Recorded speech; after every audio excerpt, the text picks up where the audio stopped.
Hello everyone, so welcome back to my YouTube channel science की पाठशाला with प्रिया। तो कैसे आप सब? आई होप आप सब बहुत अच्छे होंगे, बहुत अच्छे से आप सब पढ़ाई भी कर रहे होंगे। मुझे पता है कि ये चैप्टर बहुत थोड़ा लंबा खिंच गया। एक्चुअली मैं बहुत दिन हो गए वीडियो नहीं डाली है मैंने, तो मैंने सोचा चलो आज बना देते हैं इस चैप्टर का। हमने ये सब कुछ पढ़ लिया था। आज हमें कहाँ से शुरू करना था? आज हमें फंजाई से पढ़ना है। तो हम बिना किसी देरी के सीधे फंजाई से पढ़ना शुरू करेंगे आज के इस वीडियो को। तो आइए बिना किसी देरी के किंगडम फंजाई से शुरू करते हैं। एक बहुत इंपॉर्टेंट बात मुझे आपसे बोलनी है। मुझे नहीं पता आप लोग वीडियो देखते ही नहीं हो या नहीं देख रहे हो, क्यों नहीं देख रहे हो। आप मुझे सजेस्ट कर सकते हो कि आपको कौन सा चैप्टर कौन से क्लास का चाहिए, ताकि अगर वो वीडियो मैंने नहीं बनाई होगी तो मैं वो बना दूँगी, ठीक है। क्योंकि मुझे क्लास 11th का लग नहीं रहा कि कोई इतना ही वीडियो देख रहा है। तो आपकी जैसी भी जो भी चीज़ हो आप मुझे कमेंट सेक्शन में बता दीजिए, ठीक है। सो बिना किसी देरी के इसको तो हम आज इस चैप्टर को ख़त्म करेंगे। किंगडम फंजाई शुरू करते हैं। अब इस किंगडम में ना सबसे पहली चीज़, इस किंगडम में आपको कौन दिखेंगे? इस किंगडम में बेसिकली आपको हेटेरोट्रॉफिक ऑर्गेनिज्म दिखेंगे, ठीक है। ये जो है ये बहुत ज़्यादा डाइवर्सिटी शो करते हैं in morphology and habitat. I hope कि आपको मॉर्फोलॉजी का मतलब पता होगा। बेसिकली हम जैसे किसी को एक्सटर्नली देख के हम पता करते हैं ना, तो वो होता है मॉर्फोलॉजी, कि वो बाहर से कैसा दिख रहा है। हैबिटेट मतलब वो कौन कौन सी जगह पे रहते हैं। तो ना ये बहुत अलग अलग तरीके के दिखते हैं, बहुत अलग अलग जगहों पे रहते हैं। तो इसीलिए हमने बोला है कि ये क्या करते हैं, बहुत ज़्यादा डाइवर्सिटी शो करते हैं, ठीक है। आपने देखा होगा कि कभी ना ब्रेड पे आपने फंजाई ज़रूर देखी होगी, या जो सड़ जाते हैं फल फूल, आपने उनके ऊपर भी फंगस लग जाता है, तो आपने वो भी देखा होगा, ठीक है। अब जो कॉमन मशरूम है जिसे हम खाते हैं, और टोडस्टूल जो है वो भी एक फंजाई है, ठीक है। अब जो आपने मस्टर्ड का, अगर मस्टर्ड की लीव्स देखी होंगी तो उसमें सफ़ेद कलर के स्पॉट्स पड़ जाते हैं। अगर मुझे मिलेगी तो मैं वो फ़ोटो यहाँ पे अटैच कर दूँगी, ताकि आप देख सकें कि वो भी पैरासिटिक फंगस की वजह से होता है, ठीक है। आपके पास कुछ यूनिसेलुलर फंजाई हैं, आप इसका नाम याद रखिएगा, ईस्ट, जिसका यूज़ किया जाता है ब्रेड और बियर बनाने के लिए, ठीक है।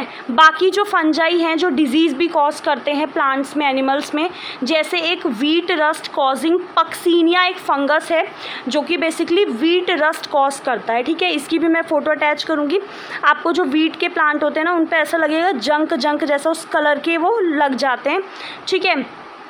और ये बेसिकली इनसे हम एंटीबायोटिक्स भी बनाते हैं, जैसे कि आपको पता होगा पेनिसिलियम हो गया, ठीक है।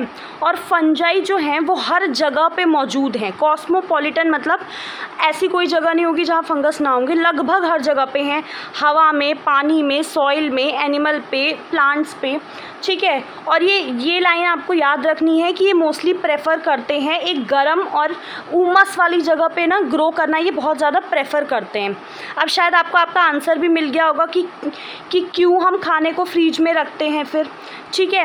हम उन्हें प्रिवेंट करने के लिए रखते हैं, ताकि उनमें कोई ख़राब ना हो जाए, बैक्टीरियल या फिर फंगल इन्फेक्शन की वजह से हमारा खाना ख़राब ना हो जाए, ठीक है। अब थोड़ा सा नीचे आ जाते हैं। देखो, with the exception of east जो कि यूनिसेलुलर हैं, फंजाई जो हैं वो फिलामेंटस भी होते हैं। मतलब उनकी बॉडी में ना, अगर आपको मैं एक पिक्चर दिखाऊंगी, यहाँ पे मैं अटैच कर दूंगी, उसमें आप देखना, आपको पता चलेगा कि हाइफा क्या होते हैं। उनकी बॉडी में ना ऐसे बड़े बड़े से थ्रेड के जैसे स्ट्रक्चर हैं, ठीक है। जैसे ये पूरी उनकी जो बॉडी है, जब मैं आपको उसमें फ़ोटो अटैच करूँगी आप तब देख लेना, उसमें प्रॉपर पूरा जो बॉडी है उसमें बड़े बड़े से पतले पतले थ्रेड की तरह स्ट्रक्चर होते हैं, जिनको हम हाइफा बोलते हैं, ठीक है।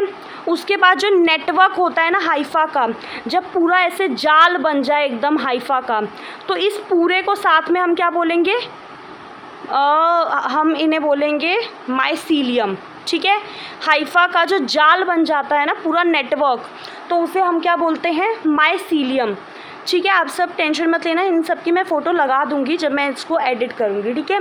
तो कुछ जो हाइफा होते हैं वो बिल्कुल कंटिन्यूअस होते हैं, ट्यूब जैसे, विद मल्टी न्यूक्लिएटेड साइटोप्लाज्म। अब मल्टी न्यूक्लिएटेड क्या होता है? जैसे कि समझ लो ये साइटोप्लाज्म है, इसमें बहुत सारे न्यूक्लियस प्रेजेंट हैं, तो इसे हम क्या बोलेंगे? मल्टी न्यूक्लिएटेड, ठीक है। तो इसमें भी क्या होता है कि कुछ में तो ऐसा होता है कि कुछ हाइफा जो होते हैं वो कंटिन्यूअस होते हैं, मतलब उनमें ना कोई भी बीच में वो नहीं होता, उनमें अलग करने वाली कोई वॉल नहीं होती, वो कंटिन्यूअस होते हैं और उनमें मल्टी न्यूक्लिएटेड साइटोप्लाज्म होते हैं, ठीक है। तो उन्हें हम बोलते हैं सिनोसिटिक हाइफा, ठीक है। और कुछ जो होते हैं उनमें सेप्टा होता है, मतलब जैसे कि अगर मैं आपको नॉर्मल समझाऊँ, ये वॉल है, ठीक है, मैं ऐसे ही सिर्फ आपको एक रफली समझा रही हूँ कि यहाँ पे एक क्रॉस वॉल प्रेजेंट है, एक न्यूक्लियस इसमें है, एक न्यूक्लियस यहाँ पे है, फिर एक न्यूक्लियस यहाँ पे, तो इसको हम क्या बोलेंगे, ये आपका हो जाएगा सिनोसिटिक। हमने पढ़ लिया, जहाँ पे ये वॉल एब्सेंट होगी वो वाली सिनोसिटिक कंडीशन है, और जहाँ पे ये वॉल प्रेजेंट होती है तो इसे हम सेप्टा या फिर क्रॉस वॉल्स होते हैं। और ये वाले आपके कैसे होते हैं, ये आपके जो हाइफा होते हैं ये सिनोसिटिक वाले तो आपके नॉर्मल मल्टी न्यूक्लिएटेड वाले हैं, और जिनमें क्रॉस वॉल प्रेजेंट होगी वो आपके, जिनमें सेप्टा प्रेजेंट होता है वो सेप्टेट हाइफा होते हैं, ठीक है। आई होप आपको समझ में आ गया होगा, ठीक है। तो अब आगे चलते हैं। अब जो सेल वॉल फंजाई की है उसमें आपका काइटिन और पॉलीसेकेराइड से बनी होती है, इसको मोस्टली लोग चिटिन भी बोलते हैं, आपको जो प्रोनाउंस करना है आप देख लीजिएगा, ठीक है। इसके बाद अब आ जाते हैं कि ज़्यादातर जो फंजाई होते हैं वो हेटेरोट्रॉफिक होते हैं और क्या कर पाते हैं, सॉल्युबल ऑर्गेनिक मैटर को एब्जॉर्ब कर पाते हैं किसी भी डेड सबस्ट्रेट से, इसीलिए उनको हम क्या बोलते हैं, सैप्रोफाइट्स बोलते हैं, ठीक है। और जो दूसरों पे डिपेंड करेंगे, किसी लिविंग प्लांट पे, एनिमल पे, उनको हम क्या बोलेंगे, पैरासाइट बोलेंगे, ठीक है। ये टर्म्स तो क्लियर होंगे। आई होप अगर आप 11th में हैं तो चीज़ें बहुत आपको क्लियर होनी चाहिए, ठीक है। और जो ना हो प्लीज़ मुझसे बोल दीजिएगा आप कमेंट सेक्शन में, तो मैं एक अलग से उस पर्टिकुलर वर्ड को लेके भी वीडियो बना दूंगी अगर आपको चाहिए होगा तो, कि यहाँ पे हमें डिफ़िकल्टी है, मैं आपको लिख के समझा दूंगी, आपको जो भी प्रॉब्लम हो, लेकिन आप बोलेंगे तब तो, ठीक है। They can also live as a symbionts. अब सिम्बायंट्स क्या होता है, देखो, इन एसोसिएशन विद एल्गी, ठीक है, मतलब ऐसा एसोसिएशन जिसमें दोनों को फ़ायदा हो, फंजाई को भी और एल्गी को भी, ठीक है। तो ऐसा एसोसिएशन मतलब जिसमें कि आपका वो सिम्बायंट्स होंगे, ठीक है। और जब आपका फंजाई एल्गी के साथ एसोसिएशन बना के रहे तो उसे हम लाइकन्स बोलते हैं, और जब फंजाई किसी हायर प्लांट्स के जड़ों के साथ एसोसिएशन बनाए तो उसको हम माइकोराइजा बोलते हैं, ठीक है। आई होप क्लियर है। अब आ जाते हैं रिप्रोडक्शन पे, ठीक है। रिप्रोडक्शन जो होता है फंजाई में वो बेसिकली वेजिटेटिव मीन्स से होता है, इसका मतलब या तो फ्रेगमेंटेशन में क्या होता है मैं यहाँ पे आपको बना के बताती हूँ।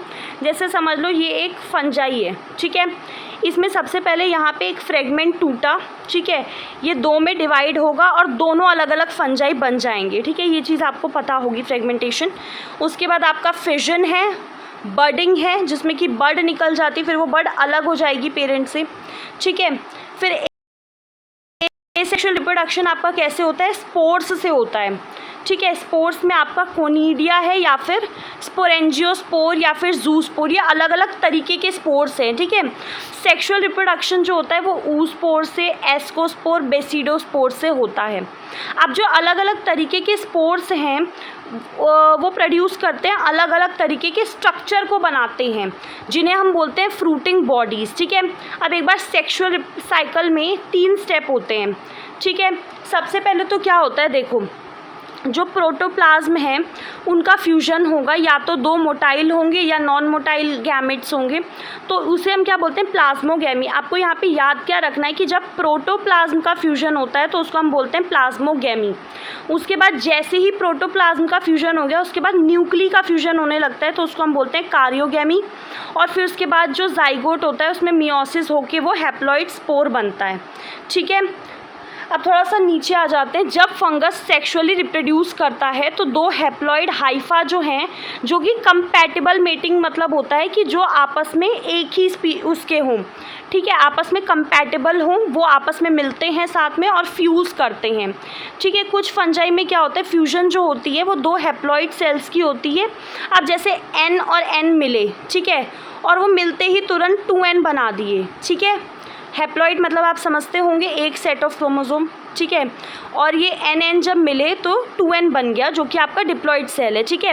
हालांकि दूसरे फंजाई में जैसे आपका एस्कोमाइसिटीज और बेसिडोमाइसिटीज ये एक्सेप्शन है, इनको याद रखना कि इनमें एक स्टेज आती है जिसमें कि क्या होता है, हम क्या देख रहे हैं कि N और N तुरंत आपस में मिलके 2N बना दे रहे हैं, बट इसके बीच की एक बहुत कम टाइम की स्टेज होती है, ठीक है, जिसमें कि क्या होता है कि 2 न्यूक्ली पर सेल, एक सेल के अंदर ही 2 न्यूक्ली हो जाती है। मतलब ये जब अटैच होने से पहले वाली स्टेज होती है जिसको हम बोलते हैं डाइकैरियन, ठीक है।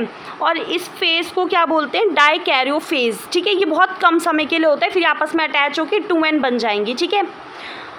बाद में जो पेरेंटल न्यूक्लिया वो फ्यूज़ हो जाएगी और सेल कैसा हो जाएगा, डिप्लॉइड हो जाएगा। तो ये वाली जो स्टेज होती है ना जिसमें N+N रह जाता है, वो अटैच अभी हुआ नहीं है, मतलब अभी 2N बना नहीं है, तो वो वाली स्टेज क्या कहलाती है, डाइकैरियन कहलाती है, ठीक है। अब जो फंजाई है वो फ्रूटिंग बॉडी बना लेता है जिसमें कि आपका क्या होता है, रिडक्शन डिवीजन होता है, ठीक है, जिससे कि क्या होता है, फिर आपका हैप्लॉइड स्पोर्स बनते हैं, ठीक है।